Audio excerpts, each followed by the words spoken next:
Today, another little video about something that's new in the NATS command line 0.110. Actually, much of what I'm about to show you is not new. They were just very difficult to discover. And in 0.110, I made it easier to discover. So, in the past, if you ran NATS server check, it would do a connection check. Making sure you can connect to a local NATS server and it's context aware. What you may not have missed is that there is a whole series of commands underneath them. In 0.110, we changed the default so that NATS server check now doesn't default to connection. We did that in the past for backwards compatibility reasons, so technically speaking, this is a breaking change. However, I felt the benefit of discoverability is significant, and so we did that.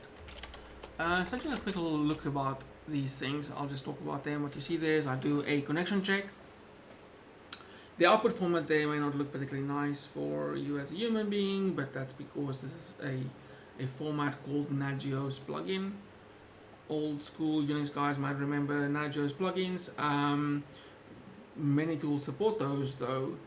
Sensu, several of the cloud management tools support running those inside their agents and transporting that data. This is obviously just textual information here, but there is also some metadata here. There's a pipe sign, and then you see metrics there that the check has gathered and the thresholds. And so we support the NatGeo's plugin format because it's quite widely supported by many different kinds of tools. We also support Prometheus format, so this is the same result, just output in Prometheus format. You would pipe this into your Prometheus node exporter into its text files directory. You could also invoke this from things like the Grafana agent. They have a script plugin, and those will output Prometheus data, and this will be ingested into your Prometheus. So it's kind of a competitor or a complementing tool, next to Surveyor. But if you don't have Prometheus as handy, if you don't have Prometheus, having the ability to perform checks, specifically the server ones you'll see in a second, on a per node basis are quite valuable. We also have a text format output, which is a little bit more friendly to people. So you can see we do a check, it's okay, we connect to a server, how long the RTT is, and so forth.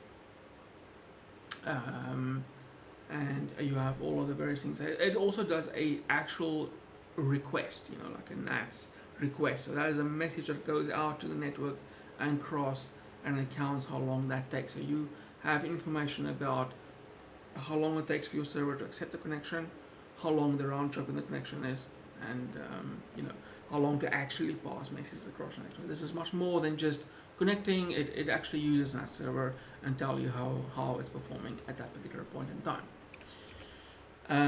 We also have a JSON format, which I won't go into too much, but it's the same data that's there.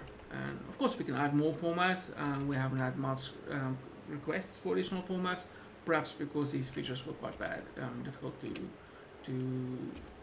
discover. So if we look at the server check, you can see, for instance, that you can request particular name. You can have thresholds on CPU, memory, how many connections the server has, how many subscriptions the server is carrying, how long it's been up. You can have a warning if the machine is restarted. You can assert that authentication must be required. Very important to discover things like configuration errors. To a large extent, you should think about monitoring as a kind of a integration test for your network, as well as threshold-based monitoring. We're also doing integration testing for the operation work's being done. So if someone makes a mistake and they accidentally disabled authentication on your server, you should assert that authentication should be required, and you'll get an alarm for that. Same for TLS, same for whether JetStream should be enabled or not, because CPU and all that kind of stuff might be good. You could still be connecting, but the server might just be allowing everyone in, and so asserting authentication is required is important. We can do a quick look here. Name, and this must run as a system user, and so it's connected. Let's do format text. It's connected. You can see the uptime of the server, the n-second CPU, etc. These will become Prometheus metrics, or if your monitoring tool supports NATS performance data, you will be able to get graph on memory usage or subscriptions, so on a per machine basis. So that's quite cool. For sure this value is incorrect, so I will check what's up with that. Let's see what else we have here.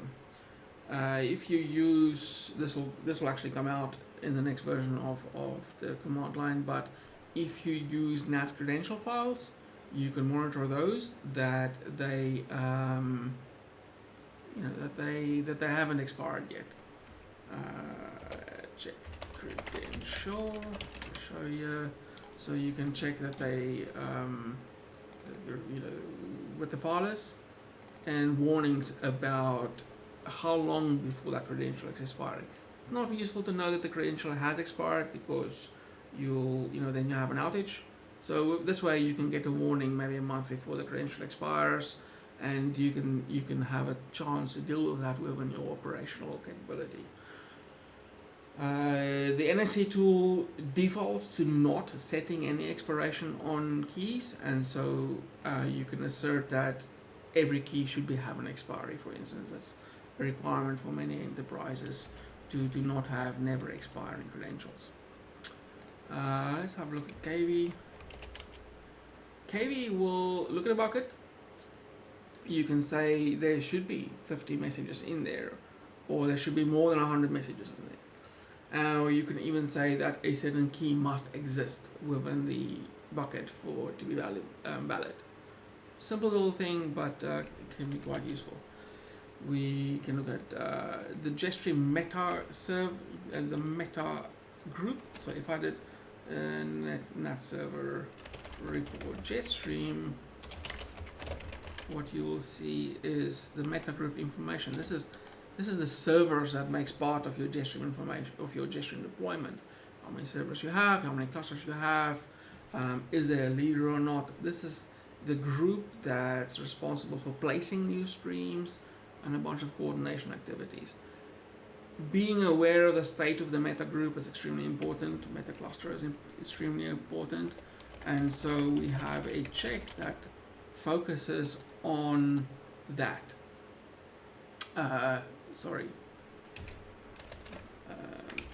Meta that focuses on that. So you could say that you should have 9 servers in your cluster. Again, this is about someone's made a mistake, someone's accidentally added a server they shouldn't have, removed the server they shouldn't have, someone's made a topology change that maybe you're not expecting, and so this will assert against the shape of your cluster. And likewise, you have lag and critical, and this is about if any server in your meta group is falling behind past a certain critical, you'll want to get a warnings of that. Likewise, if a server is just not available, you can get alerts about that. From the perspective of a user of JetStream, you're within an account. Maybe you've signed up for a commercial offering, or maybe your company provides you with an account, and you want to know how your account is doing. Within your account, you have certain amount of thresholds of how much memory you're allowed to use, how much disk space you're allowed to use, how many streams you're allowed, how many consumers you're allowed, all that kind of stuff. And what this check allows you to do is to assert within your account whether you will soon be exceeding your limits. This is very, very useful warning to have. It connects to any NATS server, queries your account status, and then checks across it. Let's see if we can run this. Yeah. By default, again, it's quite big. Anyway, I will leave it like that. By default, you will see you get counts of your streams, percentage of streams being used. I don't have any limits on my account, so it's a bit difficult to show. But if you look at the help, you can see there's a number of stuff we can do. You can also, for instance, check all your replicas are healthy, and you can set some limits here about, if one of your replicas of your stream is down, it's not necessarily the end of the world, but if it stays down, you probably want to know about that. And so it allows you to look for that. Likewise for lag, if your streams are falling behind, one of your replicas are falling behind, not the end of the world, as long as it catches up. And so this allows you to set a threshold for that warning. Let's see what else we have. Message is quite nice. If I make a stream, let's go NATS stream add monitor subject.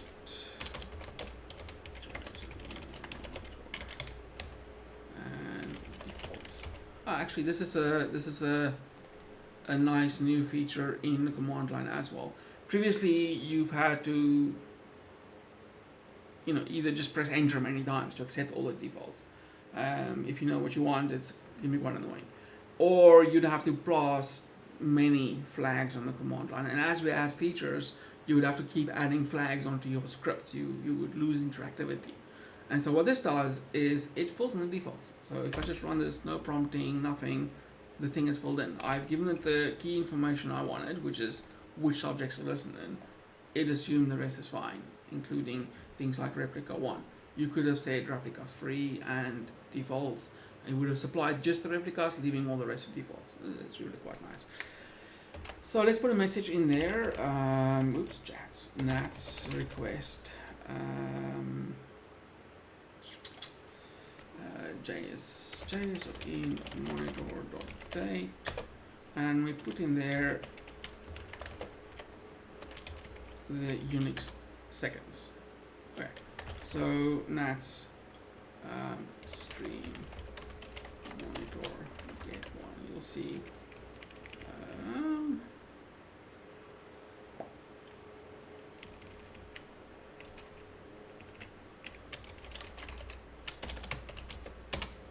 See, there's the message that I just put in, and it has the Unix timestamp in there. Now with NATS server check message, you can say, look in the monitor stream on the subject. That message that I put in there was on this one.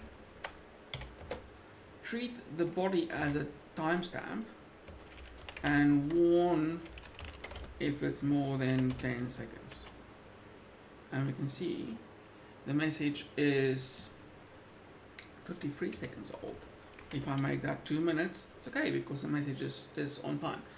This is really useful if you are moving messages around your network. Perhaps you have a processing pipeline, or you are replicating between two distinct separate clusters, not superclusters, using an external tool that reads message on one and puts it into the other, perhaps after processing. You can set up a little pipeline where you put messages into the one stream or the one cluster, and on the other cluster you assert that you are regularly getting messages out that is not too old. And so rather than reporting on the lag of the replication, which isn't always accurate, you're asserting against the real life thing that matters, which is I put a message in 5 seconds ago, I should be getting it within the next minute, otherwise there's a problem in my processing pipeline. This allows you to do that kind of stuff, and you can do regular expression matches aggressive content, or like I did, a Unix timestamp. Very, very, very powerful tool to look into pipelines and replication and that kind of stuff. Let's see what else we got. I think this might be the last one. Let's see. You can look at a particular stream, and so I'll just use my monitor one again. And I'm going to say I expect 1 peer. If I had said I expected 3 peers, now I'm going to get triggered because there's only 1 peer of the 3. So again, what you're checking against isn't that 3 peers are healthy, is that someone didn't change the configuration of the stream and dropped your peers below the expected limit. This is a integration test against the people operating your infrastructure. Make that one again. You can assert that there should be sources on them, mirrors on them, how long the peer lag you allow, how many messages should be in there, how many subjects should be in the stream.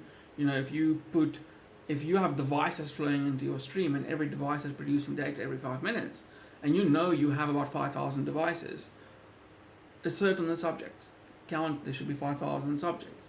If it's dropped between 4,000, well, that's an early indication that something's probably going on. You've maybe lost connections, or devices are unhealthy, or you're rolling out the release to your fleet that not all the devices are busy sending the data anymore.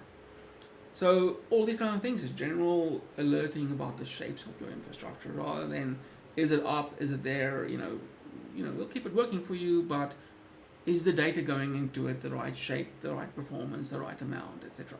For instance, I use it on some mirrors or on streams that source multiple other streams, and I know the source should have about 20,000 messages in. If I'm sourcing 10 other streams, each of them has 2,000 messages in it. And so rather than monitoring like the lag that goes into my mirrored stream, which is, it's useful, but it's not really the thing I care for. I care for that I have around the right amount of messages in my mirror. And if that is not right, it's a sure indication that something else has gone on.